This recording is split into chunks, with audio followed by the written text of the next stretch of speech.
اس پر ستم بالائے ستم یہ کہ اس پر باقاعدہ طور پر جو ہے کرکرا وغیرہ لگا دیا جاتا ہے، چمکنے والی چیزیں لگا دی جاتی ہیں۔ یہ سب عوامل غفلت ہیں، انسان کی توجہ اس کی طرف جذب ہوگا، یہ حضور قلب کے لیے ساری چیزیں مانی۔ تو کہا گیا ہے کہ عبادت گاہ کی جگہ ظاہری طور پر پاک و پاکیزہ ہو یہ کافی نہیں ہے، بلکہ عبادت گاہ کی جگہ ظاہری پاکیزگی کے ساتھ ساتھ مظاہر شرک سے، عوامل غفلت سے بھی پاک صاف ہو، تاکہ تمہارا عمل اور زیادہ خالص ہو سکے، تمہارے خلوص میں اور زیادہ اضافہ ہو اور خلوص کے ساتھ تم نماز پڑھ سکو۔ اسی لیے اللہ تعالیٰ نے اپنے خلیل حضرت ابراہیم کو حکم دیا ہے وَطَهِّرْ بَيْتِيَ لِلطَّائِفِينَ وَالْقَائِمِينَ وَالرُّكَعِ السُّجُودِ، کہ اے ابراہیم میرے گھر کو تم طواف کرنے والوں کے لیے، قیام کرنے والوں کے لیے، رکوع کرنے والوں کے لیے، سجدہ کرنے والوں کے لیے پاک و پاکیزہ بناؤ، کیونکہ مولانا طواف کرنا، قیام کرنا، رکوع کرنا، سجود کرنا یہ سب کیا ہے؟ عبادات ہیں۔ عبادتیں کرنے کی جگہ پاک و پاکیزہ ہونی چاہیے، اسی لیے اللہ نے جناب ابراہیم سے اپنے گھر کی طہارت کروائی، ان کو طہارت کا حکم دیا۔ وَطَهِّرْ، پہلے ابراہیم پاک کرو، بیتیا میرے گھر کو، للطائفین طواف کرنے والوں کے لیے، والقائمین قیام کرنے والوں کے لیے، نماز پڑھنے والرکع السجود رکوع کرنے والے اور سجود کرنے والے۔ بنابراین رعایت پاکیزگی در تمام ابعاد وجودی انسان و زندگی فردی و اجتماعی مورد محبت خداوند می باشد، لہذا پاکیزگی اور طہارت کی رعایت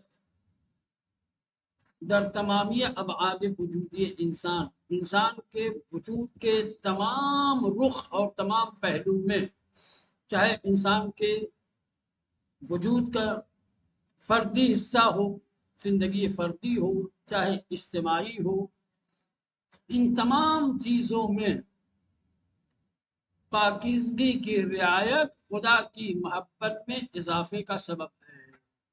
جس قدر انسان اپنی زندگی کے مختلف پہلو میں پاکیزگی کی رعایت کرے گا، خداوند متعال کی محبت بھی بڑھے گی۔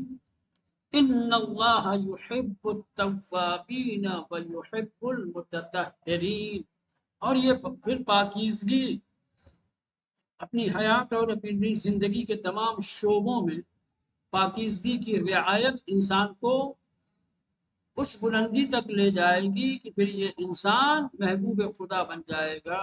ان اللہ یحب التوابین، بے شک اللہ توبہ کرنے والوں سے محبت کرتا ہے، وَيُحِبُّ الْمُتَطَہِّرِينَ، اور پاک و پاکیزہ افراد سے محبت کرتا ہے۔ خدا کی محبت کا ایک ذریعہ پاکیزگی ہے۔ ہماری زندگی کے الگ الگ شعبے ہیں، ہماری زندگی کے الگ الگ رخ ہیں، کبھی ہم فردی زندگی میں، کبھی اجتماعی زندگی میں ہیں۔ مولانا زندگی کا جو بھی رخ ہو، زندگی کے جس حصے میں آپ ہوں، زندگی کے تمام امور میں طہارت اور پاکیزگی کا خیال رکھنا ضروری ہے۔ اگر آپ نے زندگی کے تمام امور میں پاکیزگی کا خیال رکھا تو یہ چیز سبب بنے گی کہ یحب المتطہرین، خدا پھر تمہیں تمہاری پاکیزگی کی وجہ سے، تمہاری طہارت کی وجہ سے تمہیں پاک و دوست رکھے گا، اس سے محبت۔ چلے زینت و آراستگی، یہ تو ابھی طہارت کی بات تھی، اب آئیے زینت اور آراستگی، یہ طہارت کے علاوہ ہے مولانا۔ طہارت اور چیز ہے، زینت اور آراستگی الگ چیز ہے۔ اپنے آپ کو سجانا سنوارنا،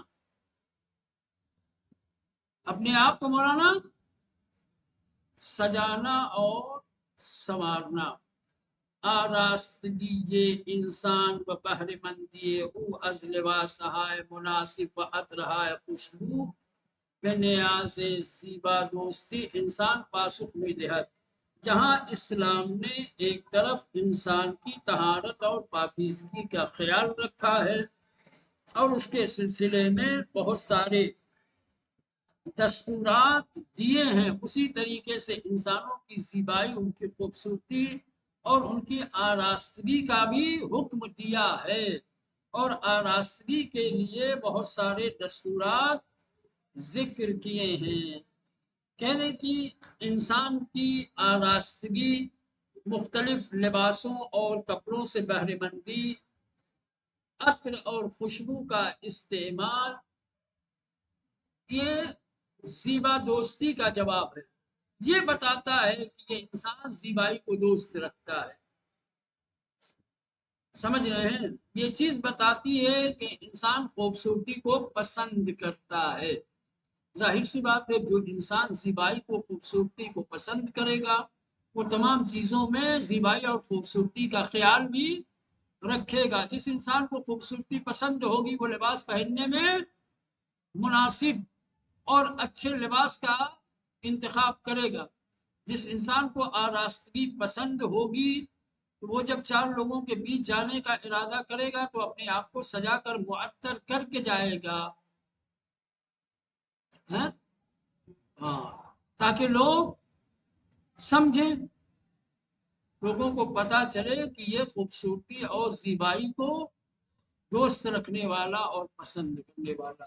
پھر یہ چیز سبب بنے گی کہ لوگ آپ سے دوستی کریں.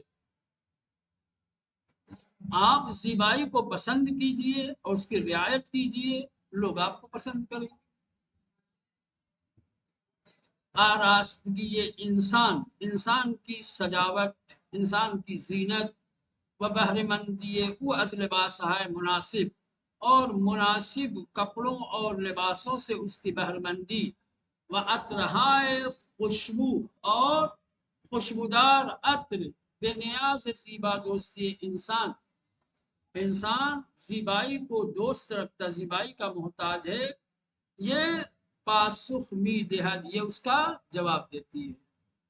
وہ بے آدمی آرامش بھی بخشد. دوسرا اثر کیا ہوتا ہے؟ انسان کو سکون حاصل ہوتا ہے.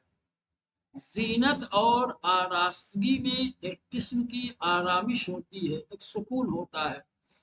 بعض عوامل بسیار مہم جذب و محبت دیگران، اور دوسروں کی محبت اور دوستی کو جذب کرنے کا بہت ہی اہم سبب اور عامل ہے. وہ نشان ترقی و رشد مدنی ہر جامع می باشد، اور ہر سماج اور ہر ملت کے رشد و ترقی کی علامت ہے. سمجھ رہے ہیں؟ یہ تمام چیزیں ہیں. از آنجا کے ہنگام عبادت آراستگی انسان به آرامش و حضور قلب او بیشتر کمک می کند و نیز هنگام حضور در مراسم عبادی و نمازهای عید و جمعه و جماعت در جلب محبت دیگران مؤثر است. رشد و ترقی خداپرستان را به نمایش میگذارد و خداوند دستور داده است. مولانا جیسا کہ آپ جانتے ہیں کہ عبادت کے وقت آرامش کی ضرورت ہوتی ہے، اور زینت اور آراستگی آرامش کا سبب ہے. تو جب آپ عبادت کے لیے آراستہ ہو کر کے جائیں گے تو ایک قسم کا اطمینان رہے گا. جب اطمینان رہے گا تو اطمینان کے باعث حضور قلب بڑھے گا، اور پھر یہ عبادت کی روح اور جان آئے گی. از انجا کی جیسا کہ ہنگام عبادت، عبادت کے وقت آراستگی یہ انسان به آرامش و حضور قلب او بیشتر کمک می کند. زینت اور آراستگی انسان کو سکون و اطمینان اور حضور قلب میں زیادہ مدد کرتی ہے. اس کے ذریعے سے انسان کو اور زیادہ حضور قلب و سکون حاصل ہوتا ہے. منیز ہنگام حضور در مراسم عبادی. اور اسی طریقے سے عبادی مراسم میں حاضری کے وقت جیسے نماز عید ہے، نماز جمعہ و جماعت ہے، جہاں ایک عظیم اجتماع ہوتا ہے، جہاں بہت سارے لوگ ہوتے ہیں، جہاں بہت سارے افراد ہوں، وہاں دوسروں کی دوستی اور محبت جذب کرنے کی کوشش کرنی چاہیے. لہذا دوسرے عبادی مراسم جیسے عید، جمعہ، جماعت، ان جگہوں پر ان عبادتوں کے وقت زینت اور آراستگی دوسروں کی محبت کو جلب کرنے اور جذب کرنے کے لیے مولانا بہت ہی مؤثر ہے. یعنی اگر اپنے آپ کو آراستہ کر کے سجا کر کے ان مراسم میں آپ شرکت کریں گے تو آپ کی آراستگی اور زینت کی وجہ سے لوگوں کی محبتیں بڑھیں گی، لوگوں کی دوستی بڑھے گی. ورشد و ترقی خدا پرستان را. اور پھر خدا کی عبادت کرنے والوں کی ترقی اور ان کا کمال ظاہر ہوگا کہ بھائی خدا کی عبادت کرنے والے لوگ کس قدر رشد و کمال رکھنے والے ہیں. اس کی بارگاہ میں آتے ہیں تو کس قدر سچ کے آتے ہیں، کس قدر آراستہ ہو کر کے آتے ہیں.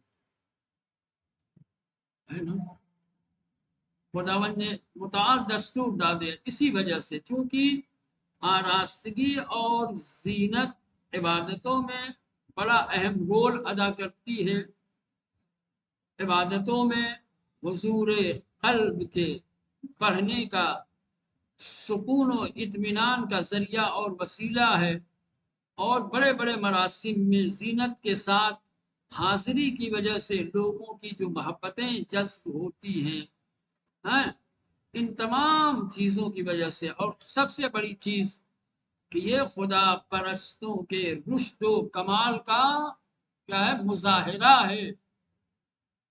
سمجھ رہے ہیں؟ اسی لیے اللہ نے حکم دیا یا بنی آدم، اے آدم کے بیٹوں، خذوا زینتکم، اپنے آپ کو آراستہ کرو، خود کو سجاؤ، عند کل مسجد، جب تم مسجد جانے کا ارادہ کرو.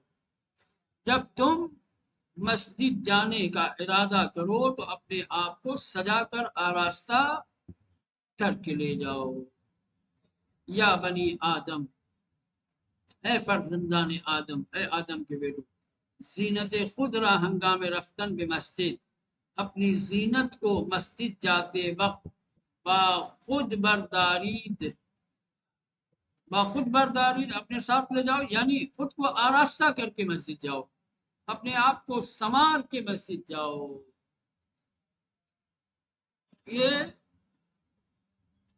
پہلے علاقے میں آراستگی و پاکیزگی، ہاں پاکیزگی اور آراستگی کی محبت اور چاہت از میل فطری، یہ انسان سرچشمے میں گیرا ہے، انسان کے فطری میلان سے حاصل ہوتا ہے، سرچشمہ لیتا ہے.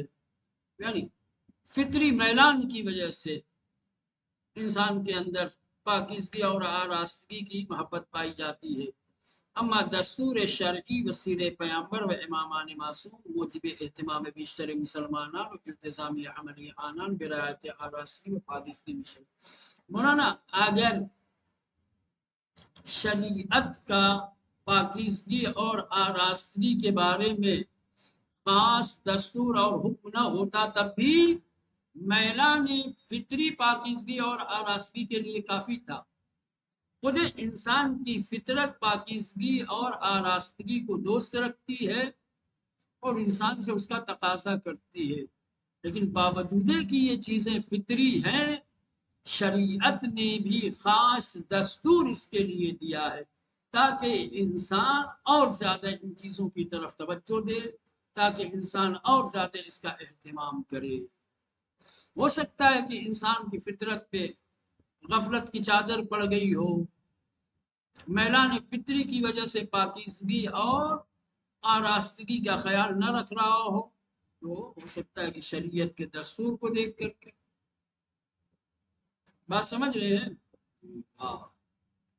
اما دستور شرعی، لیکن شریعت کی طرف سے جو دستور دیا گیا ہے، وسیرہ پیامبر نبی کریم کی جو سیرت رہی ہے، ائمہ معصومین علیہ السلام کے جو تعلیمات ہیں، یہ ساری چیزیں موجب اہتمام بیشتر مسلمانوں کے لیے اور زیادہ اہتمام کا وسیلہ اور سبب ہیں۔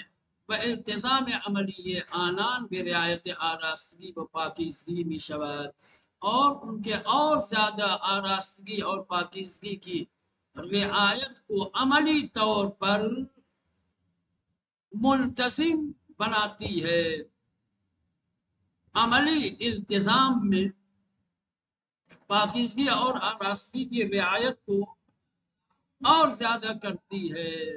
یعنی شریعت نے جو حکم دیا، معصوم نے جو سیرت پیش کی، ائمہ معصومین علیہ السلام نے جو کچھ بتایا، ان چیزوں کی وجہ سے ایک مسلمان عملی طور پر اور زیادہ آراستگی اور پاکیزگی کی رعایت کرتا ہے۔